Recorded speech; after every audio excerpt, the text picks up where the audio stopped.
Alors, à nouveau, LCI. Regardez ce naufrage en direct sur LCI, c'est tout simplement, mais on en reparle après, mais c'est affligeant. Donc là, on est sur mon compte Twitter, abonnez-vous d'ailleurs à mon compte Twitter, Métamorphose47, le lien dans le commentaire épinglé. Donc, sur la chaîne qui a fait du conflit en Ukraine sa spécialité, les intervenants ne savent pas encore qui est dans l'OTAN, ni quels sont les pays baltes. Donc on va regarder, il s'agit de Luc Ferry et de Daniel Cohn-Bendit, mais celui qui va vraiment faire un naufrage absolu, c'est Luc Ferry. Je rappelle que Luc Ferry, c'est lui, est ancien ministre, et Daniel Cohn-Bendit est un ancien député européen. Et les pays baltes, évidemment. J'ai cité la Moldavie, je cite l'Ossétie du Sud. Les pays baltes, c'est l'OTAN. Pas pour l'instant. Les pays baltes sont dans l'OTAN. Non. Si. Non, après Les pays baltes sont dans l'OTAN.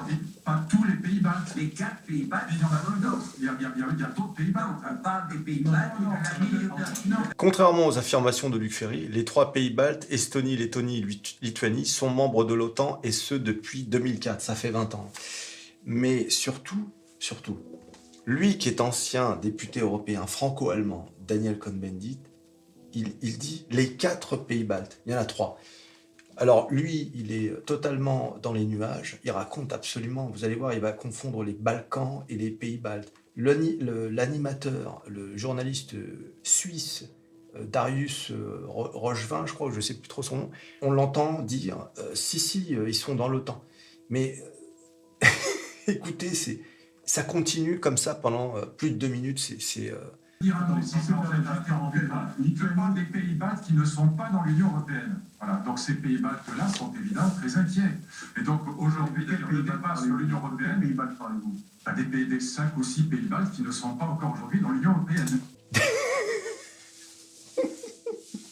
Des 5-6 pays baltes qui ne sont pas encore dans l'Union européenne. Et là, Darius, le journaliste, là, on ne sait pas trop s'il sait, s'il est sûr de lui, ou si il veut pas trop le vexer. Alors, et il lui dit, tu sais, comme ça, un peu pour le ménager, parce que ce sont 2 gars qui sont intervenants réguliers.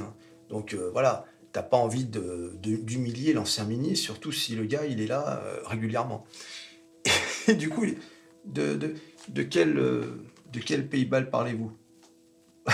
Je rappelle que les 3 pays baltes sont dans l'Union européenne depuis 2004, là encore. C'est-à-dire dans la même année que dans leur entrée dans l'OTAN. Donc, le mec, il est complètement à côté de la plaque. Voilà. Non. Comment ça, qui... Quel pays baltes? L'Estonie, la Lituanie, il y a 4 pays baltes. Mais il n'y a pas 4, il y a pas... L'autre, il dit, il y a 4 pays baltes. Il y en a 3. Mais bon, c'est moins pire. À la limite, tu peux te tromper sur le nombre de pays baltes. Mais... Et l'autre, il répond, il n'y a pas 4 pays baltes. Voilà. Bon. Non, vous avez tous les candidats à l'entrée dans l'Union européenne qui ne sont pas encore entrés. Donc ils font... il y a le Monténégro, il y a la Serbie... Il y a... La Serbie, le Monténégro. Des pays baltes. En fait, ce sont les Balkans dont il parle. Non, mais il y a 6 pays baltes qui ne sont pas... Je vais te donner la liste, je ne l'ai pas en tête aujourd'hui, et qui ne sont pas encore dans la... Et d'ailleurs, tout le débat sur l'énergie... Les 3 grands pays baltes sont dans l'OTAN. Voilà, mais Non, vous vous trompez. Tout le débat sur l'élargissement d'Europa 30, c'est pour faire... Là, Darius, le journaliste, là, il vient d'avoir l'info dans l'oreillette. Parce qu'il n'était pas aussi formel, tu sais, au début. Il vient de dire, non, écoutez, les 3 pays baltes sont dans l'OTAN. Il vient d'avoir l'info. Et l'autre, il continue. Après, les pays baltes qui ne sont pas encore dans l'Union européenne. Les pays baltes. Je vais te le... Mais je crois que là, on va regarder. Voilà. Les pays baltes sont dans l'OTAN. Ça, c'est sûr. Mais qu'on comprenne bien. Est-ce que c'est une question Je vais dire tout de suite. Non, c'est pas ça. Enfin, je reviens, je vous donnerai la liste des pays baltes dont on veut les faire rentrer, qui ne sont pas dans l'OTAN et pas dans l'Union européenne. D'accord? Je vais vous le regarder tout de suite. Maintenant... Quand je vous ai dit que c'était un naufrage total, c'était pas une blague. On parle de gens qui sont censés être l'élite. D'accord? Bah oui, puisque c'est eux qui nous gouvernent. C'est pas comme toi et moi, les gueux, les lépreux même, que dis-je?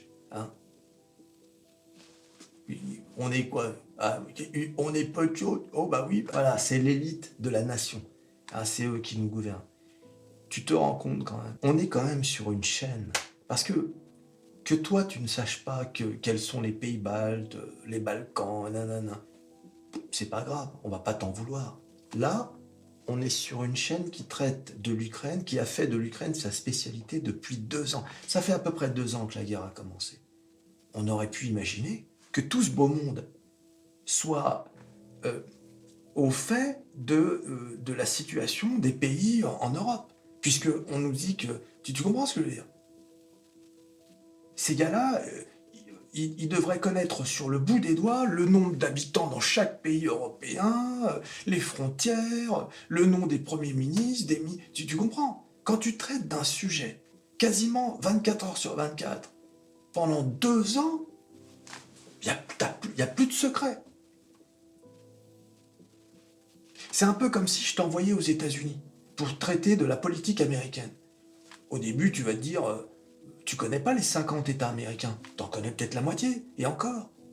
Je peux te garantir que si je t'envoie là-bas, sur place, pendant 2 ans, tu ne parleras que de ça. Mais tu sauras le nom des 50 États, où ils se trouvent, combien il y a d'habitants, s'ils sont à dominante démocrate ou républicain. Tu vois, c'est ça qui est affligeant dans cette affaire. C'est pour ça que tout ça, c'est du cinéma. Les gens que tu as sur les plateaux télé, qui sont censés être des experts, ne sont pas plus experts que ton boulanger. Ce ne sont ni plus ni moins que des bistrots avec des spots et de beaux costumes. Mais c'est pas différent de Dédé et Michel qui débattent de l'Ukraine au bistrot du coin. C'est ça la vérité.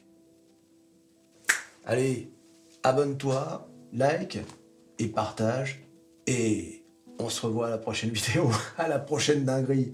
Allez, salut!